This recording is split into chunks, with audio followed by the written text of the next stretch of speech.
What's up everybody and welcome back to Two Dope Kitchen. Today we're gonna be doing one of my favorite budget-friendly game day eats. We're gonna be doing a spicy beef and queso dip, so let's just get right to it.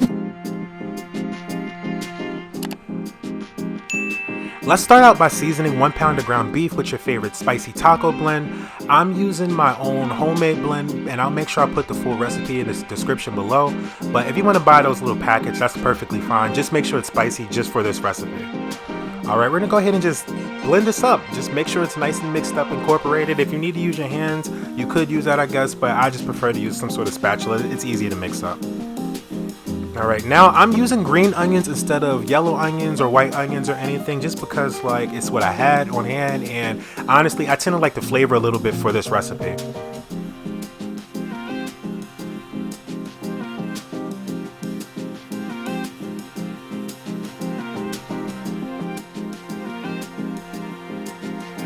Next, we're going to just go ahead, after we're done cutting our onions up, we're going to just go ahead and add some garlic in there. I'd like to add about 4 to 5 cloves of crushed garlic that I'm just go ahead and mince up. After we do that, we're going to go ahead and move over to our cast iron pan, of course, and we're going to get some vegetable oil nice and hot. Now, again, I have that stove issue, so I got to kind of keep moving my pan around, but we're going to go ahead and throw our green onions in there. Let those sweat out a bit, get some color on it, you know, let it become nice and fragrant.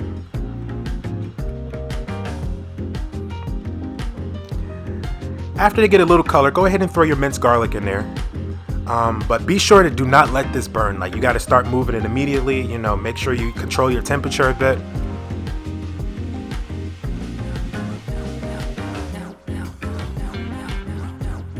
Alright, now we're going to go ahead and add our ground beef in there, and I'm just going to go ahead and incorporate everything nicely. I want everything to mix up.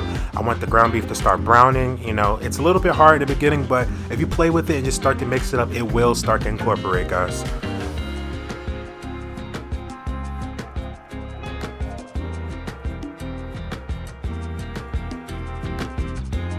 Look at that. It smells amazing already. Like, it's taco meat right here. Like, if you wanted to stop at this stage and throw this on a taco with some taco toppings, you're pretty much there. But we're not done yet. We're gonna go ahead and take all of our ground beef out of the pan. Just, you know, use a slotted spoon if you have one, because I want all that oil left over so we can go ahead and get our cheese going.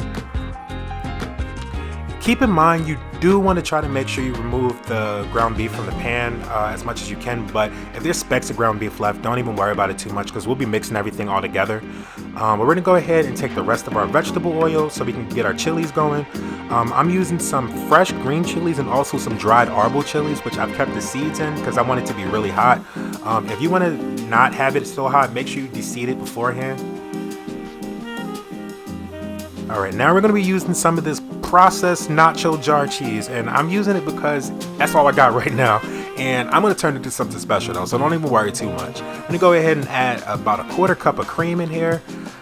You could use heavy cream. I mean, you could use half and half or even maybe whole milk, but I'm just using heavy cream.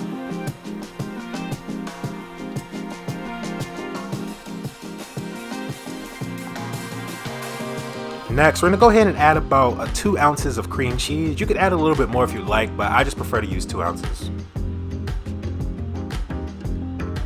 I've also turned my temperature down all the way down to about a low medium, just because, you know, you don't really need all this to burn, but it's supposed to be slow. Let everything melt and incorporate together. Let the flavors really combine, and also make this cheese hot as hell. Now we're gonna go ahead and add some diced tomatoes in there. Now this is an optional step, but I really do like the you know, the contrast that in flavor that comes with the diced tomatoes in this recipe.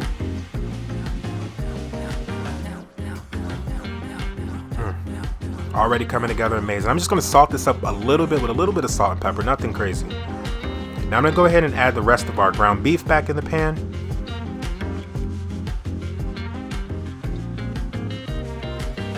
And we're just gonna go ahead and mix it all up. I said we're gonna be incorporating it, so like, you know, doing too much trying to remove all that ground beef in the beginning would have just been redundant. But you know, after you mix everything up, let it sit for a while and give it a taste and see what you think. If you like what you taste, then go ahead and take it off the flame. Now we're gonna go ahead and just bowl it up, guys. So I really love eating this with tortilla chips, but you know, you could probably use these with some Fritos or whatever kind of chips you want to use them with, but I love it like this, guys, and I know you will too. It's very budget friendly, very easy to make. I'll make sure I put the full recipe in the description below. Enjoy.